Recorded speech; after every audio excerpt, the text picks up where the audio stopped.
নমস্কার, কলকাতা টিভিতে আপনাদের স্বাগত। আমরা গাজল বিধানসভা কেন্দ্রে এসেছি এবং গাজল বিধানসভা কেন্দ্র এমন একটা বিধানসভা কেন্দ্র যেখানে এখনো পর্যন্ত তৃণমূল কংগ্রেস শত চেষ্টাতেও ঘাসফুল ফোটাতে পারেনি এবং এবার 2026-এর নির্বাচনে তাদের বাজি তরুণ তুর্কি প্রসেনজিৎ দাস, যে প্রসেনজিতের ছাত্র রাজনীতি, যুব সংগঠন, তারপর পুরো ভোটে প্রতিদ্বন্দ্বিতা করে কাউন্সিলর হওয়ার অভিজ্ঞতা, এগুলোকে হাতিয়ার করে এবার বিধানসভা নির্বাচনের মঞ্চে প্রসেনজিৎ, সেই প্রসেনজিৎ আমার সঙ্গে রয়েছেন এই মুহূর্তে।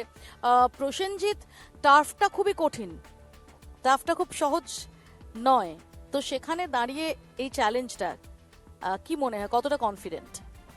আমি 100% কনফিডেন্ট। আমি রাজনৈতিক পরিসরে যেখানেই কাজ করেছি সেটা টাফ জবের মধ্যে দিয়ে গেছে। আমি যখন ছাত্র পরিষদের তৃণমূলের সভাপতি ছিলাম তখন আমাদের কলেজ নির্বাচন হতো, তখন আমি এসএফআই এবং সিপি এই দুজনকেই মালদার মাটিতে দেখেছি।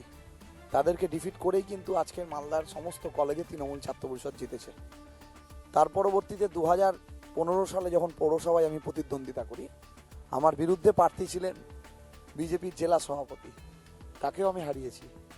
পরবর্তীতে 2021 সালে যখন পাঁচিলের ওপারে বসে অনেক নেতা ভাবছিল যে আমাদের সরকার হয়তো তৃণমূলের আসবে না, মালদার অনেক নেতাই তৃণমূলের খেয়ে দীর্ঘ সময় ধরে থাকার পরে তারা বিজেপিতে পালিয়েছিল। সেই সময়ও দলের আমি জেলার যুব সভাপতি ছিলাম। তখনও লড়াই করে আমরা কিন্তু মালদায় 8টা বিধানসভার ফল পেয়েছিল। দল আমাকে আবার মাদারের ওল্ড মালদার টাউন সভাপতি করে 2022 সালের পৌর নির্বাচনে। সেইখানেও আমি কাজ করি এবং সেখানেও ওল্ড মালদা পৌরসভা আমাদের তৃণমূল কংগ্রেসের দখলে আসে প্রথমবার। ফলে আমি গাজলের মাটিতে আজকে আপনাকে বলছি, গাজলের মাটিতে আমাদের লড়াই থাকতেই পারে, নিশ্চিতভাবে লড়াই শক্ত।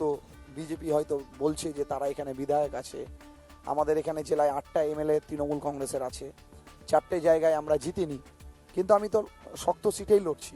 কিন্তু এটা যদি আমরা দেখি প্রসেনজিৎ, তাহলে দেখবো যে এটা সেই অর্থে দেখলে বিজেপি যে ডাবল ইঞ্জিনের কথা বলে, সেই ডাবল ইঞ্জিন কেন্দ্র। তার কারণ হচ্ছে এখানে বিধানসভাতে বিজেপি বিধায়ক এবং লোকসভাতেও বিজেপি বিধায়ক। দেখুন, 10 বছরের উপরে এখানে বিজেপির সাংসদ আছে, বিজেপির 5 বছরের বিধায়ক আছেন, কিন্তু গাজলের কি সেই উন্নয়নটা হয়েছে? আজও গাজলের মানুষ যে অন্ধকারাচ্ছন্ন পরিবেশের মধ্যে ছিলেন, আজও তাই আছে। গাজলের এত ভৌগোলিকভাবে, পরিকাঠামোগতভাবে গাজল এত উন্নত জায়গায় পৌঁছে গেছে যে গাজলকে কেন্দ্র করেই প্রায় 3টে ন্যাশনাল হাইওয়ের রাস্তা আছে। গাজলের একটা সভ্য সংস্কৃতিপূর্ণ মানুষের বাস, অথচ গাজলের একটা দমকল কেন্দ্র নেই। গাজলের মানুষের কাছে আজ ব্লাড ব্যাংক নেই, গাজলের মানুষের কাছে একটা বাস স্ট্যান্ড নেই। গাজলের হাসপাতালে এত মানুষ আসছেন, গাজলের হাসপাতালটাকে মমতাদি স্টেট জেনারেল হাসপাতাল করেছেন। গাজলে মেডিকেল কলেজের অভাব আছে। গাজলের যে শ্মশান, সেখানে বৈদ্যুতিক চুল্লি নেই। গাজলের একটি কলেজ আছে, কিন্তু সেই কলেজে আজও মহিলা কলেজ চালু হয়নি।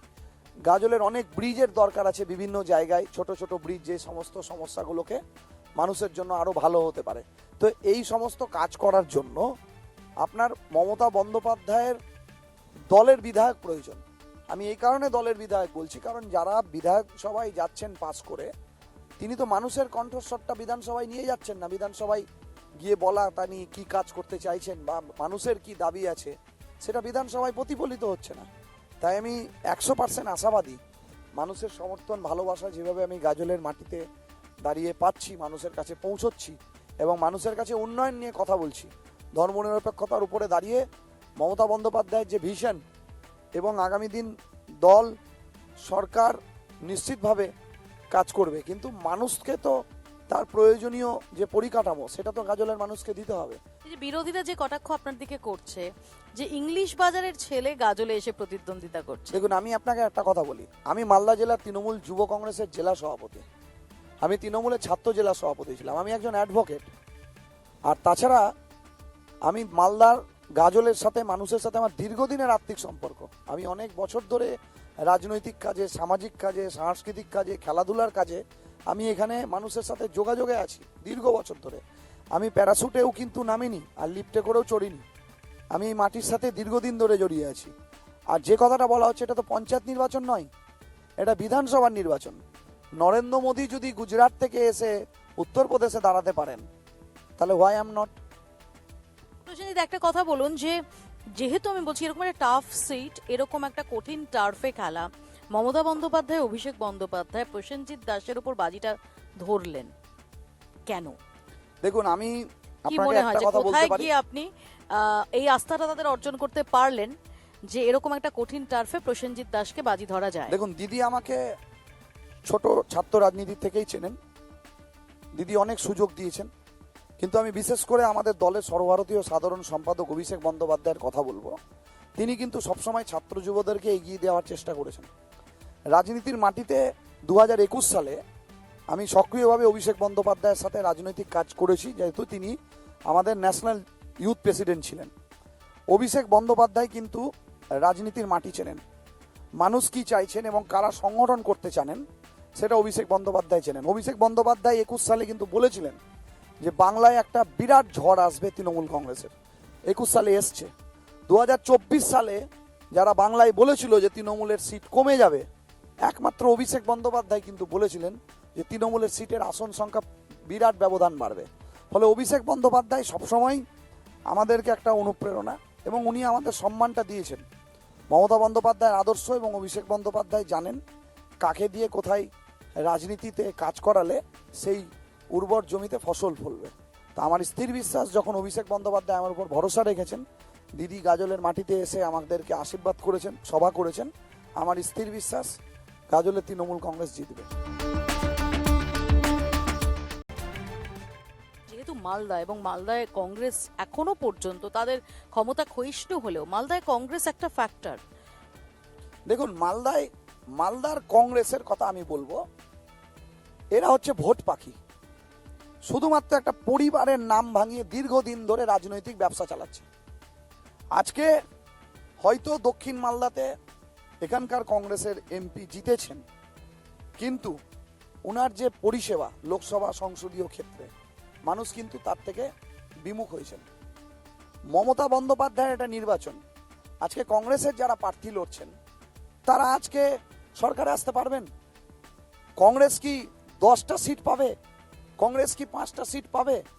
কংগ্রেসের সাথে যদি ভোট ভাগাভাগি হয়ে কোথাও বিজেপির সুবিধা হয়, তাহলে মানুষ যারা রাজনৈতিক সচেতন তারা কি তৃণমূলের বাইরে কংগ্রেসকে ভোট দেবে? কংগ্রেস তো আজকে ভোট কেটে বিজেপির হাত শক্ত করে দিতে পারে। এটা ভোট তো তৃণমূল কংগ্রেস, মমতা বন্দ্যোপাধ্যায় বিজেপির বিরুদ্ধে অল আউট লড়ছেন। এসআইআর এর যখন মানুষ রাস্তায় দাঁড় করাচ্ছে, মানুষ লাইনে দাঁড় করাচ্ছেন, তখন অভিষেক বন্দ্যোপাধ্যায় সারা বাংলার তৃণমূল কংগ্রেসের কর্মীদেরকে একাত্ম করে বুথে বুথে মানুষের পাশে পরিষেবা দিতে বলেছিলেন। মমতা বন্দ্যোপাধ্যায় নিজে একজন মুখ্যমন্ত্রী হিসেবে সুপ্রিম কোর্টে বাংলার ভোটাধিকার রক্ষার্থে, মানুষের ভোটাধিকার রক্ষার্থে তিনি আইনি লড়াইটা করেছেন। এই জয় তো দিদির।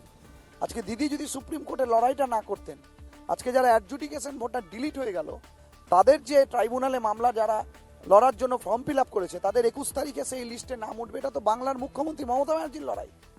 সমস্ত কিছু থাকবে। আমরা এই মাটির মানুষ, এই জমির মানুষ, যদি আমার ভোটাধিকার চলে যায়, আমি এই বাংলার মাটি থেকে যদি আমার নিজের অধিকার হারাই, তার থেকে তো বড় বেদনার বা দুঃখের কিছু হতে পারে না।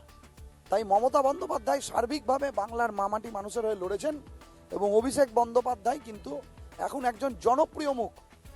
অভিষেক বন্দ্যোপাধ্যায়কে মানুষ অত্যন্ত ভরসা করছেন, ভালোবাসছেন, এবং অভিষেক বন্দ্যোপাধ্যায় যেভাবে সার্বিক তৃণমূল কংগ্রেসের নেতৃত্বদেরকে আগলে রেখেছেন, গাইড করছেন, আমার ধারণা কংগ্রেসের মাটিতে ফসল ফলবে না। আমি খুব সংক্ষেপে কতগুলো ছোট বিষয়, কারণ একদম তরুণ তুর্কি প্রার্থী এবং একদম নতুন বিধানসভা নির্বাচনে নতুন মুখ, একটু প্রার্থী পরিচিতিটা সেটাও করে নেওয়া দরকার। যে পেশায় আপনি আইনজীবী, তো কোনটা বেশি পছন্দ, আইন না রাজনীতি? না, দেখুন, রাজনীতি করতে করতে আইনজীবীর ভূমিকাটাও পালন করি, কারণ আমাদের যখন মানুষের বিপদ হয়, কর্মীদের বিপদ হয়, আমি তাদের হয়েও উকিল হিসাবে যথেষ্ট সহযোগিতা করার চেষ্টা করি। একটু আগে আপনি খেলাধুলোর কথা বলছিলেন, আপনি কি নিজে খেলাধুলো করেন? হ্যাঁ, আমি নিজে ক্রিকেট খেলতাম, আমি ক্রিকেট খেলতে এখনো ভালোবাসি, আমার পছন্দের খেলাও ক্রিকেট। মানে ফুটবল নয়? না, ফুটবল আমি সেইভাবে খেলিনি, কিন্তু আমি ক্রিকেটটা খুব ভালোভাবে খেলেছি। তো এই যদি আপনি বিধায়ক হন, যদি গাজলের মানুষ আপনার উপর ভরসা রাখেন, ইয়াংস্টারদের জন্য এই খেলাধুলা, স্পোর্টস রিলেটেড অ্যাক্টিভিটি, সেটা নিয়ে কোনো পরিকল্পনা আছে? নিশ্চিতভাবে আমরা চেষ্টা করব এখানে একটা স্পোর্টস একাডেমি করতে, যেখানে শুধু ক্রিকেট নয়, সেখানে ফুটবল আছে, এখানে অনেকে ভলিবল খেলে, কাবাডি খেলে, যে ধরনের বাঙালিরা যে সমস্ত খেলাগুলো পছন্দ করে। এখানে আমরা একটা ইনডোর স্টেডিয়ামও করব, যাতে ছোট ছোট ছেলেমেয়েরাই ক্রীড়ামুখী থাকে, খেলা পরিবেশের মধ্যে থাকে।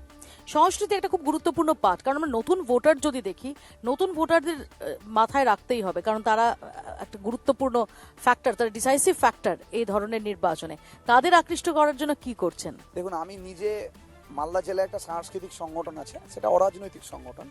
সেখানে সমস্ত দলের, ধর্মের, বর্ণের মানুষের সাথে আমি কাজ করি। সৌভাগ্যক্রমে আমি সেই সংগঠনটার জেলা সভাপতি।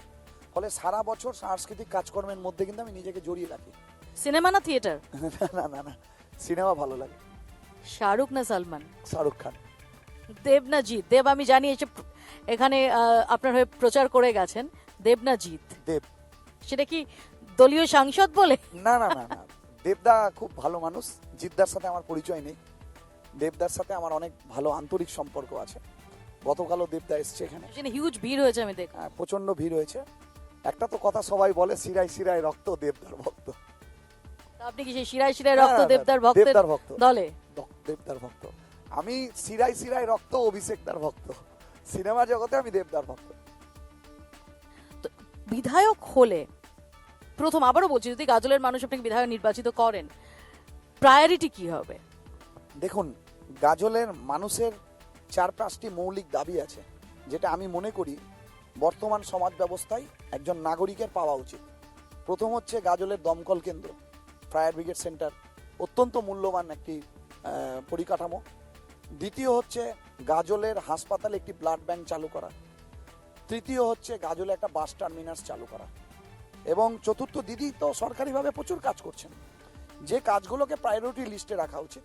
এবং মমতা বন্দ্যোপাধ্যায়ের নির্বাচনী ম্যানিফেস্টো অভিষেক বন্দ্যোপাধ্যায় বলেছেন যে বিভিন্ন পৌরসভা আমরা আগামী দিন চালু করব। সেক্ষেত্রে আমার প্রায়োরিটি থাকবে যে গাজল পৌরসভাটা হোক। কারণ গাজল পৌরসভা হয়ে গেলে গাজলের মানুষের যে ভৌগোলিক অবস্থান, এখানে সলিড ওয়েস্ট ম্যানেজমেন্ট প্রকল্পে প্রতিদিন মানুষের বাড়ি থেকে নোংরা নেবে এবং সেটা বর্জ্য পদার্থটা একটা জায়গায় রেখে সেই জায়গাটাকে ডাস্ট করে, মানে আপনার পরিবেশগতভাবে যাতে একটা ভালো পরিবেশ থাকে, সেটাও আমাদের দেখার দরকার। গাজলে পৌরসভা চালু হলে পার্ক থেকে শুরু করে সাংস্কৃতিক আদান প্রদান থেকে শুরু করে, গাজলের পৌরসভা চালু হতে গেলে মিউনিসিপ্যালিটি এলাকার যে পরিষেবাগুলো, যেহেতু আমি নিজে কাউন্সিলর ছিলাম, কাজ করেছি, এখন আমার মা নিজে কাউন্সিলর আছে, আমিও যুক্ত থেকে কাজ করি, এই পরিষেবাগুলো কিন্তু গাজলের যে ভৌগোলিক অবস্থান তাতে গাজল পৌরসভার জায়গায় পৌঁছে গেছে। শুধু সরকারি সিলমোহরটা প্রয়োজন। বৃষ্টি পড়তে শুরু করে দিয়েছে প্রসেনজিৎ। আমরা কয়েক মাস আগে দেখেছি যে মালদার মৌসুম বদলেছে, তৃণমূল কংগ্রেস থেকে কংগ্রেসে ফিরেছে, ঘর বাপসি হয়েছে। গাজলে কি রাজনীতির মৌসুম বদলাচ্ছে? মৌসুম কি বিগড়নে वाला है? একেবারে তাই, গাজলে বিজেপির মৌসুম বিগাড়নে वाला है। প্রসেনজিৎ, অনেক অনেক ধন্যবাদ আমাদের সময় দেওয়ার জন্য। Thank you very much.